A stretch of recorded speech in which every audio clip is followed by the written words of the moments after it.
Today I'd like to talk about how conspiracy has indeed gone mainstream. Now, this may not seem to be the case because you hear conspiracy theories, so-called conspiracy theories, and by the way, I'm using the term conspiracy and conspiracy theory, just because I don't know what else to use in its place. I don't agree with the use of conspiracy or conspiracy theory as it's usually used, because it's usually used as a slur or as something dismissive. But whatever you want to replace it with, it just doesn't quite do the trick in describing the way of thinking that we're talking about here. I mean, you could talk about just looking behind the headlines, seeing, questioning the official story, and so forth. There's lots of other ways of putting it, but I'm just going to call it, for our purposes here, conspiracy theory, even though, of course, that's a term that we know was invented by the CIA to try to denigrate and belittle people who had very valid questions, especially about the JFK assassination, first and foremost. But of course, it's become a part of a whole host of other mysterious happenings or events. So, what do I mean by conspiracy theory going mainstream?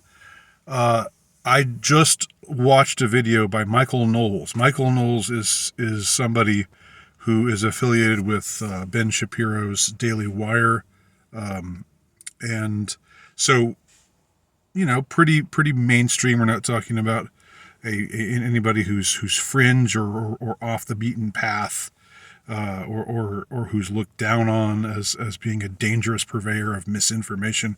I mean, probably leftists think that about the Daily Wire, but I mean, Ben Shapiro is pretty. Daily Wire is pretty mainstream.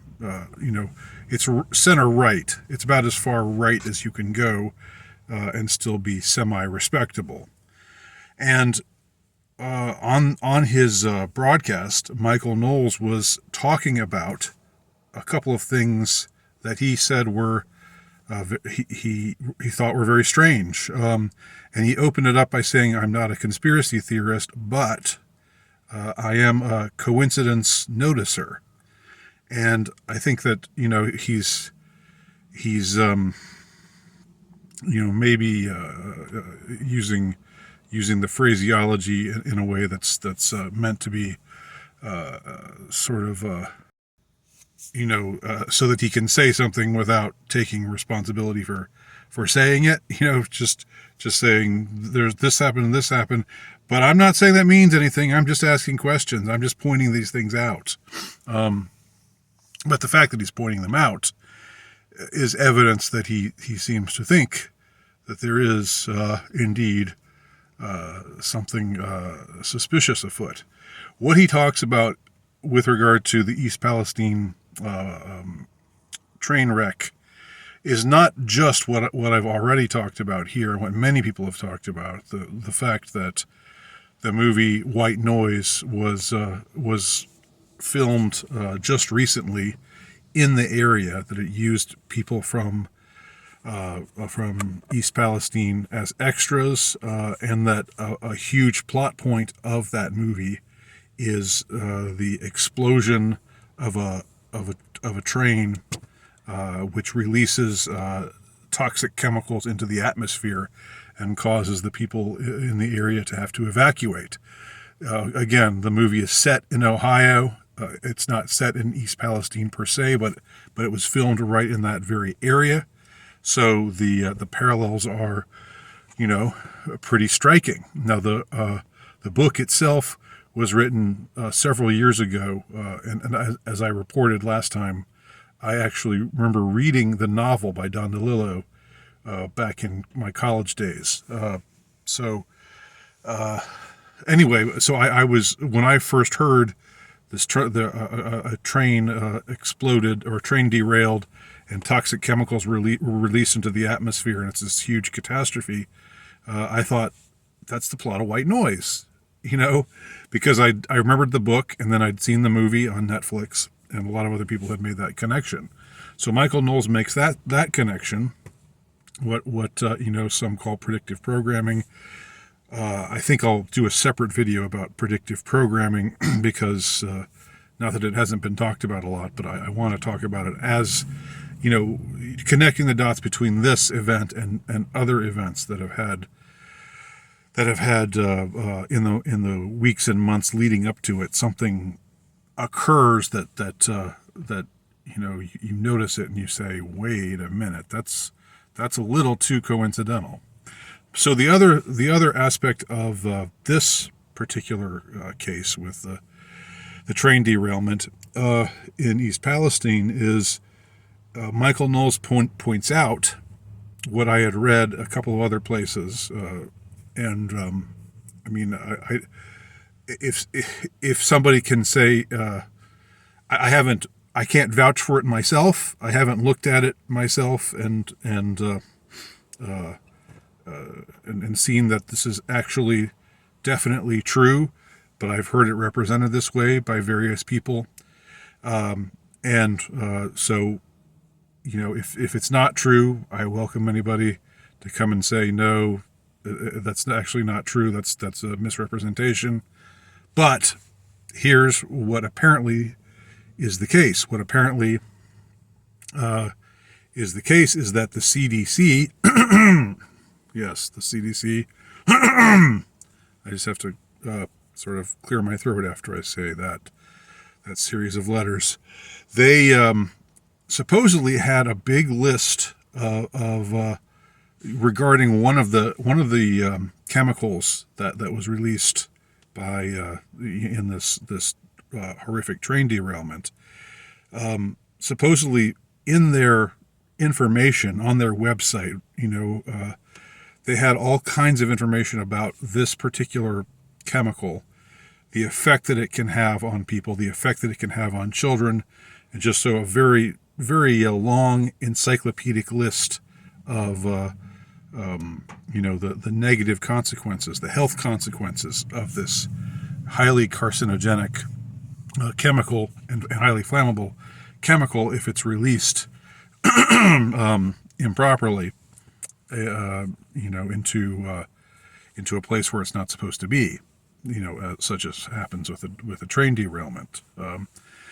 Now, it turns out that supposedly in January, for the first time in many years, the CDC abruptly changed things up in this portion of the information that they had available to the public, and they radically abridged it, so that now you look up this chemical, and you basically are told very little, and all of the long list of information that had been there before, now it's all gone, and people supposedly have the before and after. With the help of the Wayback Machine, they caught them in the act of changing this up, so that what would be the result of that? Well, it would seem that if there happened to be this was changed in January. This train derailment happened on February 3rd. So if suddenly there was a lot of concern about this chemical being in the air and in the water and whatnot, and perhaps wreaking havoc to communities and to people's health, then you look it up in the CDC and you don't find out very much. So whereas before, if you looked it up, you would get a whole laundry list of information. So why are they keeping these, including information about its effects on children? Supposedly there was a long list of the effects that this chemical has on the detrimental, obviously, effects that this chemical can have on children in specific, which is all gone now, all gone from the CDC page. Now, that's pretty weird that information vanishes in January, and then in February, this horrific environmental disaster occurs, where this highly dangerous chemical is released, and now there's not much information about it anymore, unless you go back in the Wayback Machine and see what was listed in the CDC handbook or website or whatever it is before they changed it inexplicably for the first time in years. I think they said since 2006. So Michael Knowles pointed this out, and he pointed out the white noise thing, and he just said, well, strange coincidences, isn't it? Now, I just want to take a minute and reflect on that. That this semi-mainstream, albeit on the right, the center right, the Daily Wire affiliated types. They're definitely not what you would call the right wing fringe or anything like that.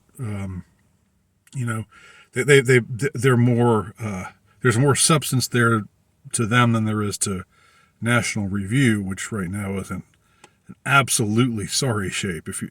I made the mistake of going there to see what they were saying about any of this, and it didn't seem like they had anything to say about any of this. Just like the rest of the mainstream media, they were ignoring it. But Daily Wire, a little bit more aware of what's happening. At least this particular commentator is. So what does that show us? That shows us that you've got mainstream commentators voicing these let's just say conspiratorial sounding ideas. Like, why would they change all of this information in the booklet at the last minute right before this train wreck, unless ... you can fill in the rest, unless this was no accident. Now, 20 years ago, this kind of thing was unheard of. Right around the time of 9/11. It was unheard of. It was laughed at. It was jeered. It was reviled by everyone. The Bill O'Reilly types of the world were saying, look at all these stupid conspiracy theorists. The Bush apologists were down on conspiracy theory. The people on the right, the mainstream right, and most of the right were opposed to this kind of stuff. They thought it was just weird, out there, crazy, kooky, fringy type of rhetoric. But now it's gone mainstream, and I want to suggest that when you hear the fact that you hear conspiracy theory spoken of condemningly so much more, and there's so much more of an effort to crack down on so-called misinformation everywhere, that the social media isn't any is nowhere close to being a free speech zone anymore. As late as 2012, 2013, you could get on Netflix. I'm sorry, not Netflix. You could get on Facebook and say whatever the hell you wanted. I remember it because I did it. I got on Facebook and said whatever the hell I wanted, and it was not a problem. Not until a couple of years later, and then I started getting strikes for things that I'd written. I started getting strikes in 2017 for something I had written back in 2012 or 2013. It was totally ridiculous, but it was obvious that they were now making these steps to crack down on people saying certain things. Whether it's certain forbidden words that you're not supposed to say, or expressing theories or ideas, or asking questions that you're not supposed to ask. That being under the guise of stopping misinformation being harmful misinformation from being spread. So the fact that there's so much more of a reaction to conspiracy theory is, one, if you are a believer, as I am, that we are lied to constantly, we've been lied to constantly by the powers that be, that they're not, they don't mean us well.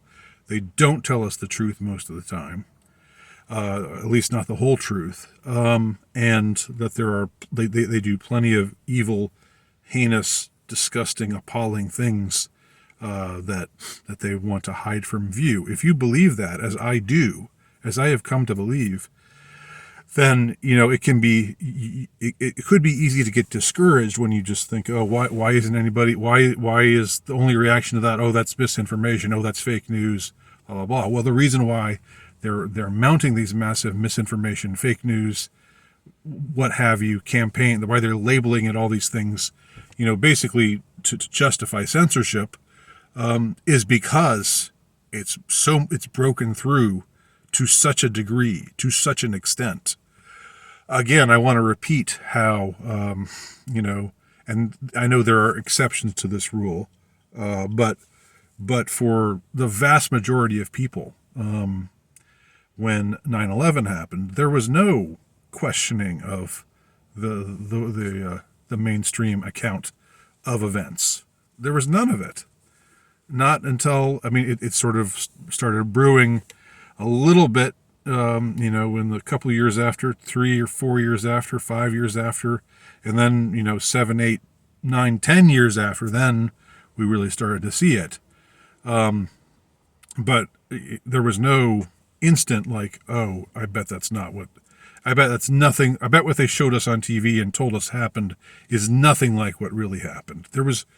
That just wasn't being said by anyone, who wasn't, who wasn't considered to be on the lunatic fringe, who wasn't just, on the outside of, well on the outside of what respectable discourse was. And the people who did say those kinds of things, they weren't censored. They weren't, nobody came after them because it was just like, they're harmless. Let them have their weird conspiracy ideas. It's nobody takes them seriously anyway. Now it's changed radically. It's changed dramatically, and it's because people take these notions seriously, and it's because I'm a small venue here. Obviously, I don't account for that many people, but I put up a poll asking, is what happened in East Palestine, Ohio, a result of just negligence and incompetence, or was it an attack? Was it a planned attack by the United States government? I also put the option of a foreign government. And last I checked, it was kind of close, but the leader on my little poll was that it was that the U.S. government was behind it. Again, you wouldn't find that kind of thing. You wouldn't find, even in a tiny venue like mine, you wouldn't find the prevalence of that kind of thought in 2001, 2002, 2003. So things have really changed. And I've spoken before about how there's massive distrust of the powers that be, and that's a good thing. I've said it's a good thing because they should not be trusted. They ought not be trusted, and it's the fact that fewer people are trusting them is a sign that people are waking up. There's still plenty of, don't get me wrong, there's still plenty of people who are asleep, metaphorically speaking. But anyway, I just wanted to share those thoughts. Let me know what you think below if you have any ideas, and thanks for watching.